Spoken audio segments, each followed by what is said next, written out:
Welcome everyone to episode 6 of The Weekly Show. We got so much to do, let's jump right in. First up, our celebrity endorsement of the week. Kim Jong-il writes in and says, after watching The Weekly Show, I realize it's the best medicine available. In fact, I'm going to rename myself Kim Jong Healthy. Thanks, Kim Jong. Also writing in is Julie. She writes in and says, I don't get the umbrella. What's the joke?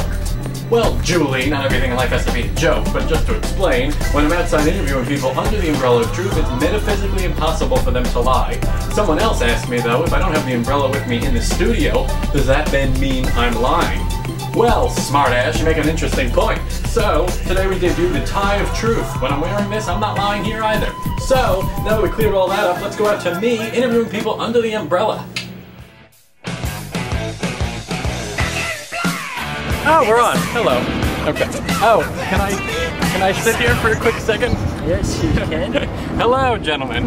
How are you? Good, how are you? Where are you going? You guys look like you're not from around here. Where are you from? Australia. Australia? The land down under. What should the government be doing, if anything, to get the economy moving again? I'm not sure what the government should be doing, but I don't think that it should continue with the bailouts. So stop the bailouts. Yes, I don't. Bail out on the it's working. bailouts. Yes. Is New York as hopping as it usually is? Well, it's our first time here, so... First time here. So what has been the most exciting thing you've done in New York? Nothing so far. Nothing. Probably sitting on this bench. Yeah, Oh, probably wow. this film. Oh, well then I'm glad. This film. I'm glad we were able to provide you with excitement. And what do you do? I actually have a translations company. Oh, what language do you speak? Well, I speak Spanish, but my company Hola. Hola. ¿Cómo estás? Muy bien. ¿Y Qué tú? bueno. Mucho gusto.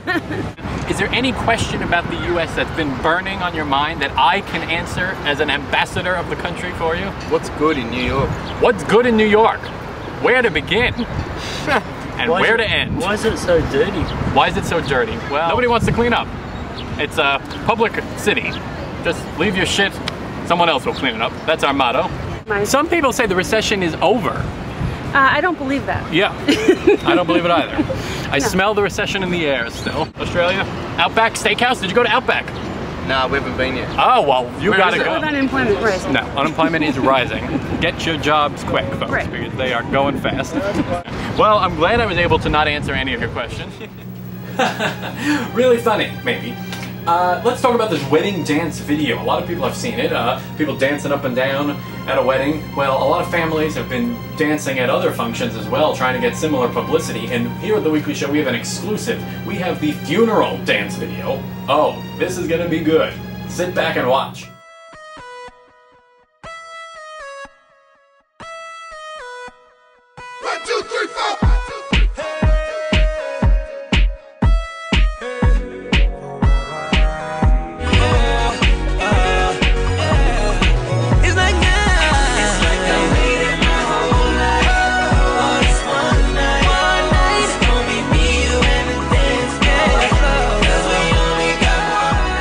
Well, that was interesting. Now let's turn to our senior correspondents, the two hardest working seniors in all of Florida, Joyce and Irv Schneider. How are you doing? We're doing great. So tell me, how has the recession impacted life? We're enjoying all the free stuff, breathing free, clean air, eating out less, enjoying the weather. Was this what it was like living through the Depression? Back then in the 70s,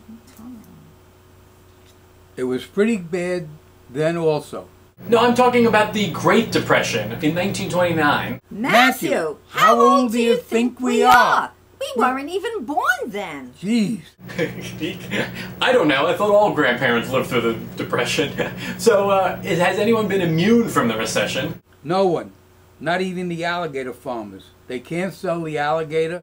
Who the hell would want to buy an alligator? Not the alligator, the skins. The skins are used for expensive luggage, shoes, handbags, wallets. So there's no reason to kill them. And that means we'll soon have alligators all over the place. That sounds like a reptile dysfunction. Maybe we'll get some Viagra for the alligators.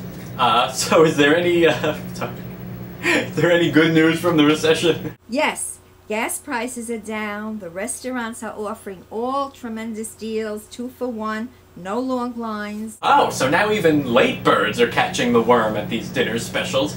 The early birds must be saying to themselves, why'd we rush? We should have stopped and smelled the roses. I don't know what in the world you're talking about. The weather is wonderful, everything is green and clean, the nights are cool. Florida sounds great. When should I come? Come to visit anytime, then go back home. Oh, stop it!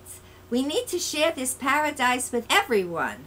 We should have come down here 40 years ago. 4 years ago? 40 years ago. Oh, well, we're here now, so let's enjoy everything. Thank you very much. We'll see you both again soon. Now let's keep the Schneider train rolling as we welcome Brooke Schneider, our sports correspondent, here making a short stop to pitch us the final details about the trades that went on in Major League Baseball.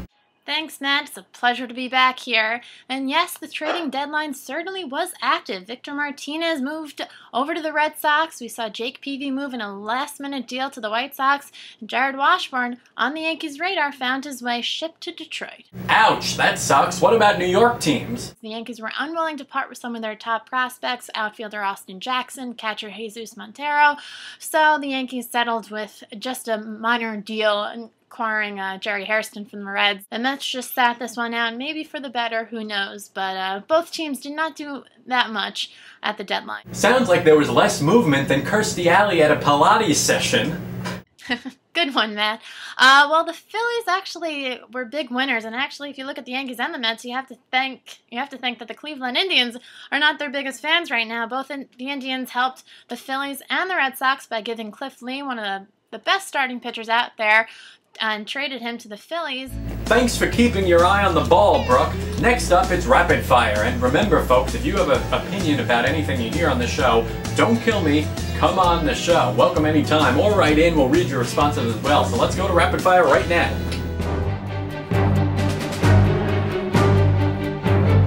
Welcome back to the weekly show for everyone's favorite segment, especially this idiot's, Rapid Fire. I like all your segments. The failure, essentially, of Obama's economic policies. Wait a minute, hold on. We haven't even seen the policies run through yet.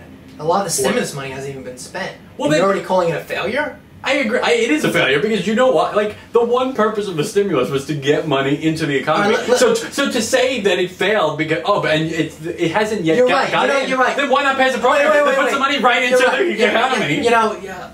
Let me just say this. There are certain people that agree with you that it's a failure. Take Rick Perry, for instance, the governor of Texas, who didn't want over $500 million of the funds to better the Texas's roads and better some of their other programs that they have no money on. And then all of a sudden, like 2 or 3 weeks ago, he says, wait a minute, Mr. Obama, I need the money because we don't have enough money to fund our unemployment. There's no hypocrisy. Situations change, and the economy has changed since January when they were opposed to it. So Rick Perry just miscalculated. No, Obama miscalculated because Obama's policy in January, he forced it down people's throats saying, if it's not passed, we're going to reach 10%. We're going to reach 10% unemployment. And guess what? We're at 10% unemployment. The stimulus package has failed. No, what's failed is 8 years of tax breaks. Why do we keep going back? And in particular, tax breaks for the rich.